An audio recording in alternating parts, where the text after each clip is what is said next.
Welcome to Bong mathematics. Hello viewers, আজ একটা নতুন ভিডিও নিয়ে চলে এলাম। ওয়েস্ট বেঙ্গল মাদ্রাসা সার্ভিস কমিশনের 7th SLST রিলেটেড আজ একটা কিন্তু নতুন আপডেট রয়েছে। ঠিক আছে, ডেট এখানে দেখো দেওয়া আছে।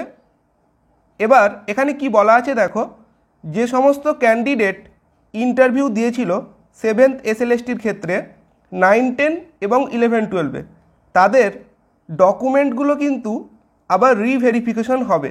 ঠিক আছে, এই সংক্রান্ত নোটিশ আজ কিন্তু পাবলিশ হয়েছে। এখানে দেখো যেটা বলা আছে, যে সমস্ত ক্যান্ডিডেট ইন্টারভিউ দিয়েছিল 7th SLSTর ক্ষেত্রে ফর ক্লাস 9, 10 অ্যান্ড 11, 12 তাদের কিন্তু পার্সোনালি অ্যাপিয়ার করতে হবে। ঠিক আছে, অর্থাৎ যে ইন্টারভিউ দিয়েছিল তাকেই কিন্তু যেতে হবে, অন্য কেউ গেলে চলবে না। এটা কিন্তু ক্লিয়ারলি এখানে বলা আছে কী জন্য যেতে হবে, ফর রিভেরিফিকেশন অফ ডকুমেন্টস। ঠিক আছে, যেটা হবে 10ই মার্চ 2025 থেকে 21শে মার্চ 2025 অবধি। ঠিক আছে, মাঝখানে এই 3 দিন ছুটি আছে, তো এই 3 দিন হবে না, এই 3 দিন বাদে বাকি দিনগুলোতে হবে। ঠিক আছে, টাইম দেখো এখানে কি বলা আছে, সকাল 10টা থেকে বিকেল 4:30 অবধি এবং এই প্লেসে হবে। ঠিক আছে, আর কি বলা আছে দেখো, এই যে তোমার কোন ডেটে তোমায় যেতে হবে এটা কিন্তু বলা থাকবে একটা লেটারে, যে লেটারটা তোমরা ওয়েবসাইটে গিয়ে ডাউনলোড করতে পারবে 5ই মার্চ 2025 থেকে। ঠিক আছে, রাত 8টার পর থেকে। এখানে কিন্তু বলা আছে যে লেটারটা হচ্ছে letter for reverification of documents.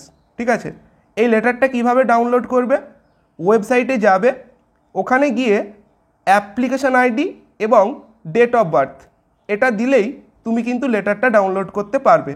ঠিক আছে, এখানে আর কি বলা আছে দেখো, এই যে এখানে কিন্তু পার্সোনালি অ্যাপিয়ার করতে বলছে, যেই ডেট এবং টাইম বলা থাকবে লেটারে।